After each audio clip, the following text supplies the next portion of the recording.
کہ وہ خدا کا برہ ہے، یعنی اس کو کسی انسان نے نہیں بلکہ اس کو خدا نے بھیجا اور اس کو خدا نے دیا ہے۔ انسان چونکہ خود بھی محدود ہے اور گو خدا نے اس کو تخلیقی کام کرنے کی حکمت دی ہے، لیکن اس کی تخلیقات جو ہیں، اس کی بنائی ہوئی چیزیں بھی وہ بھی محدود نوعیت کی ہوتی ہیں، اور خدا چونکہ خود کامل ہے اس لیے اس کی چیزیں، اس کی تخلیقات وہ بھی کامل ہیں، اور خاص طور پر جو اس نے برہ فراہم کیا ہے وہ برہ بھی وہ کامل ہے۔ ہاللیلویہ۔ اور دوسری بات خدا کے برے کی عظمت و جلال یہ ہے کہ خدا کا برہ ازلی ہے۔ ازلی کا مطلب ہوتا ہے جس کی نہ کوئی ابتدا ہے اور نہ جس کی کوئی انتہا ہے، یعنی وہ ہمیشہ سے ہمیشہ تک رہنے والا ہے۔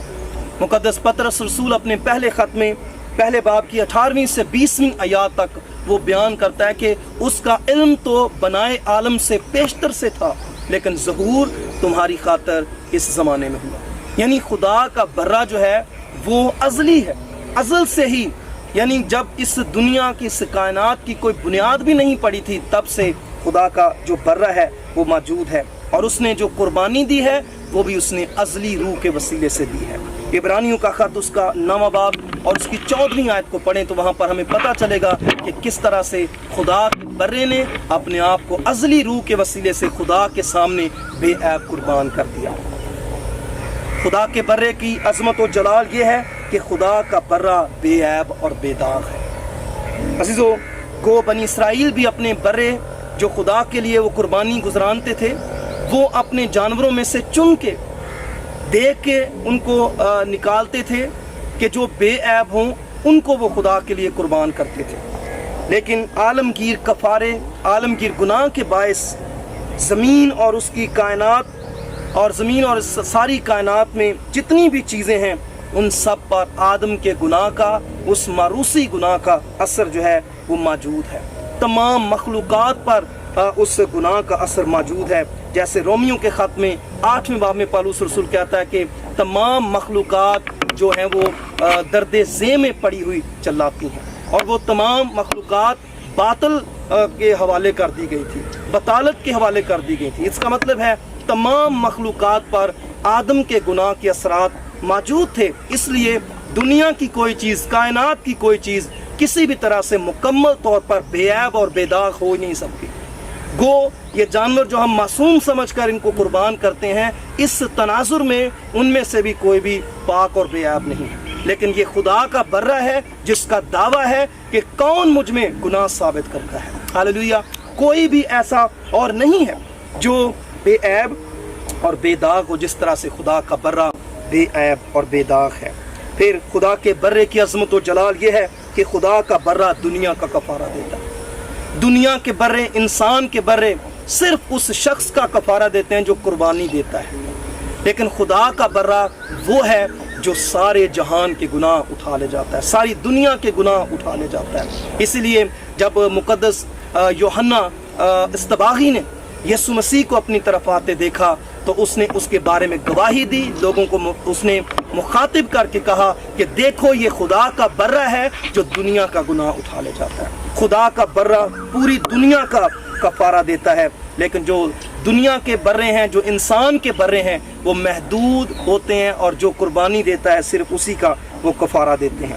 اور میرے عزیزو، یوحنا اپنے پہلے خط میں 2 باب کی پہلی 2 آیات میں ہم اس کے دیکھ سکتے ہیں، اس کے خط میں وہ وہاں پر بیان کرتا ہے کہ اول تو ہم گناہ کریں ہی نہ، لیکن اگر ہم میں سے گناہ ہو جاتا ہے تو خدا کے پاس ہمارے لیے ایک شفاعت کرنے والا، ہمارے لیے ایک ایسا شخص موجود ہے جو نہ صرف ہمارے بلکہ پوری دنیا کے گناہوں کا کفارہ ہے۔ سوسیدو، جو خدا کے برے کی عظمت و جلال ہے وہ یہ ہے کہ وہ دنیا کا کفارہ دیتا ہے، وہ دنیا کا گناہ اٹھا لے جاتا ہے۔ پھر خدا کے برے کی عظمت و جلال یہ ہے کہ خدا کے برے کا خون بیش قیمت ہے۔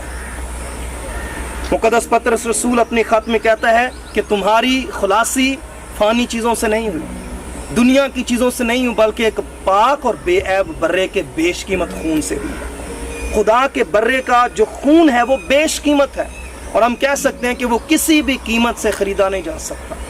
دنیا کے جو بچڑے ہیں، بکرے ہیں، برے ہیں، وہ کسی نہ کسی قیمت پر خریدے جاتے ہیں، کوئی بہت مہنگا بھی ہو پھر بھی انسان اس کو خرید سکتا ہے، یعنی اس برے کی بچڑے کی بھی قیمت ہے اور اس کی نسوں میں چلنے والے خون کی بھی ایک قیمت ہے، لیکن خدا کے برے کی جو خون کی قیمت ہے کوئی اس کی قیمت، وہ پرائس لیس ہے، اس کی کوئی قیمت نہیں ہے۔ وہ ایسا برہ ہے کہ نہ کوئی اس کو خرید سکتا ہے اور نہ ہی اس کے خون کو کوئی خرید سکتا ہے، بلکہ وہ ایسا برہ ہے اور اس کا خون ایسا خون ہے جو خود تو خریدا نہیں جاتا بلکہ ساری دنیا کو وہ خرید لینے کی قدرت رکھتا ہے۔ ہاللیلویہ۔ اس نے ہمیں خریدا ہے، ہم قیمت سے خریدے گئے ہیں۔ ہم اعمال کی کتاب میں دیکھیں تو وہاں پر 20ویں باب کی 28ویں آیت میں لکھا ہے کہ خدا نے جسے کلیسیا کے بارے میں لکھا ہے کہ اسے خدا نے اپنے خون سے اس نے خریدا ہے، مول لیا ہے۔ اور پھر کرنتھیوں کے خط میں لکھا ہے کہ تم قیمت سے خریدے گئے ہو، تم اپنے نہیں ہو۔ اور پھر مکاشفہ کی کتاب کے 5ویں باب کی 9ویں آیت کو ہم دیکھیں تو یہاں پر لکھا ہے اور وہ یہ نیا گیت گانے لگے کہ تو ہی اس کتاب کو لینے اور اس کی مہریں کھولنے کے لائق ہے، کیونکہ تو نے ہی ذبح ہو کر اپنے خون سے ہر قبیلے اور اہل زبان اور امت اور قوم میں سے خدا کے واسطے لوگوں کو خرید لیا۔ خدا کے برے نے اپنے خون کے وسیلے سے دنیا کو خریدا ہے، وہ ایسا برہ ہے۔ پھر خدا کے برے کی عظمت و جلال یہ ہے کہ خدا کا برہ ناممکن کام کرتا ہے، ایسے کام جو کوئی نہیں کرتا وہ کام خدا کا برہ کرتا، اور خاص طور پر انسان کے لیے جو کام کوئی نہیں کر سکا وہ یہ کہ انسان کو گناہ کے ہاتھوں سے اور شیطان کے ہاتھوں سے آج تک کوئی نہیں خرید سکا، لیکن خدا کے برے نے ہم نے دیکھا کہ اس نے اپنے خون کے وسیلے سے ساری دنیا کو، تمام لوگوں کو اس نے خرید لیا ہے۔ اور پھر دوسرا کام اس نے جو کیا جو کوئی نہیں کر سکتا کہ اس نے مستقبل کے بھید کھولنے کا اس نے کام کیا ہے۔ ہم یوحنا کی اس رویا کو دیکھیں جو یہاں پر مکاشفہ کی کتاب کے 5ویں باب میں یہاں پر لکھی ہوئی ہے کہ جب اس نے دیکھا کہ ایک شخص ہے جو تخت پر بیٹھا ہے اور اس کے داہنے ہاتھ میں ایک کتاب ہے جو اندر سے اور باہر سے لکھی ہوئی ہے، اور اسے 7 مہریں لگا کر اس کو بند کیا گیا ہے، اور وہ کہتا ہے پھر میں نے ایک زوراور فرشتے کو بلند آواز سے یہ منادی کرتے دیکھا کہ کون اس کتاب کو کھولنے اور اس کی مہریں توڑنے کے لائق ہے، اور کوئی شخص آسمان پر یا زمین کے نیچے اس کتاب کو کھولنے یا اس پر نظر کرنے کے قابل نہ نکلا۔ یہ ایک ایسا کام تھا کہ جس کو کرنے کے لیے نہ آسمان پر کوئی نکلا، نہ زمین پر، نہ زمین کے نیچے رہنے والا، اور یہ کام ہونا ضرور تھا تاکہ مستقبل میں خدا جو کچھ کرنا چاہتا ہے وہ بھید آشکارا ہو سکے، لیکن کوئی بھی ایسا نہیں تھا کہ وہ اس کام کو انجام دے سکے۔ اور اس وجہ سے یوحنا جو مکاشفہ کی کتاب کا مصنف ہے وہ اس بات کو سن کر مایوس ہو جاتا ہے، اور یہاں پر لکھا ہے اور میں اس بات پر زار زار رونے لگا کہ کوئی اس کتاب کو کھولنے یا اس پر نظر کرنے کے لائق نہ نکلا۔ یوحنا بھی مایوس ہو گیا تھا، یوحنا پریشان ہو گیا تھا اس ساری حالت کو دیکھ کر، لیکن تب لکھا ہے تب ان بزرگوں میں سے ایک نے مجھ سے کہا مت رو، دیکھ یہودا کے قبیلے کا وہ ببر جو داؤد کی اصل ہے اس کتاب اور اس کی 7 مہروں کو کھولنے کے لائق کے لیے غالب آیا ہے۔ اور میں نے اس تخت اور 4 جانداروں اور ان بزرگوں کے بیچ میں گویا ذبح کیا ہوا ایک برہ کھڑا دیکھا، اس کے 7 سینگ اور 7 آنکھیں تھیں، یہ خدا کی 7 روحیں ہیں جو تمام روئے زمین پر بھیجی گئی ہیں۔ اس نے آ کر تخت پر بیٹھے ہوئے کہ داہنے ہاتھ سے اس کتاب کو لے لیا، اور لکھا ہے کہ جب اس نے کتاب لے لی تو وہ 4 جاندار اور 24 بزرگ اس برے کے سامنے گر پڑے، اور ہر ایک کے ہاتھ میں برپت اور عود سے بھرے ہوئے سونے کے پیالے تھے۔ ہاللیلویہ۔ یعنی جو کام کوئی نہیں کر سکتا تھا، نہ آسمان پر، نہ زمین پر، نہ زمین کے نیچے، بلکہ وہ مکمل طور پر کس نے کیا ہے؟ وہ خدا کے برے نے وہ کام کیا ہے۔ ہاللیلویہ۔ خدا کے برے کی عظمت و جلال یہ ہے کہ خدا کا برہ نئے یروشلیم کا مقدس ہے۔ کلام میں لکھا ہوا ہے کہ نئے یروشلیم میں مقدس کی ضرورت نہیں ہوگی، بلکہ خدا اور خدا کا برہ اس نئے یروشلیم کا مقدس ہوگا۔ اور پھر خدا کا برہ نئے یروشلیم کا چراغ ہے، کیونکہ لکھا ہے کہ وہاں پر سورج اور چاند کی روشنی کی وہاں پر ضرورت نہیں ہوگی، بلکہ خدا کا برہ نئے یروشلیم کا چراغ ہوگا۔ خدا کے برے کی عظمت و جلال یہ ہے کہ خدا کا برہ سجدے کے لائق ہے۔ سو میرے عزیزو، یہ ہے خدا کا برہ، یہ ہے اس کی خصوصیات، اس کے منفرد کام جو ہم نے یہاں پر دیکھے۔ سو میرے عزیزو، ہم جب خدا کے برے کی عظمت و جلال کو دیکھ چکے ہیں تو خدا کے برے کی عظمت و جلال ہم سے کیا تقاضا کرتی ہے؟ یہی کہ ہم اپنی نجات کے لیے درست اور کامل برے کا انتخاب کریں.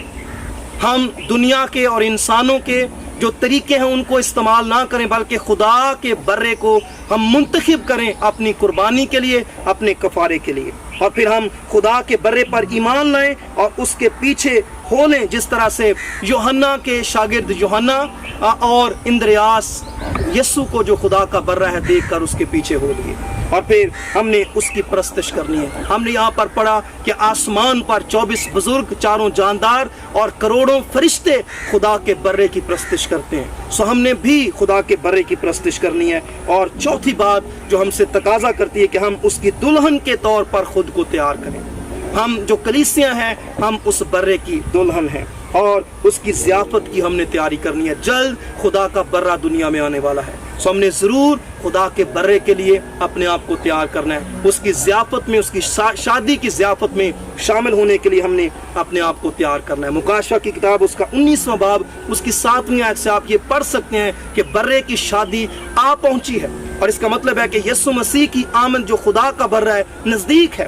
سو میرے عزیزو، ہمیں اس اخیر زمانے میں اس بات کو سمجھنا ہے اور ہم نے جو انسان کے نکالے ہوئے طریقے ہیں نجات کے، ان کے پیچھے جانے کی بجائے خدا کے نکالے ہوئے طریقے اور خدا کے پیدا کیے ہوئے وسائل اور خدا کے کھولے ہوئے دروازے کی طرف رجوع کرنے کی ضرورت ہے.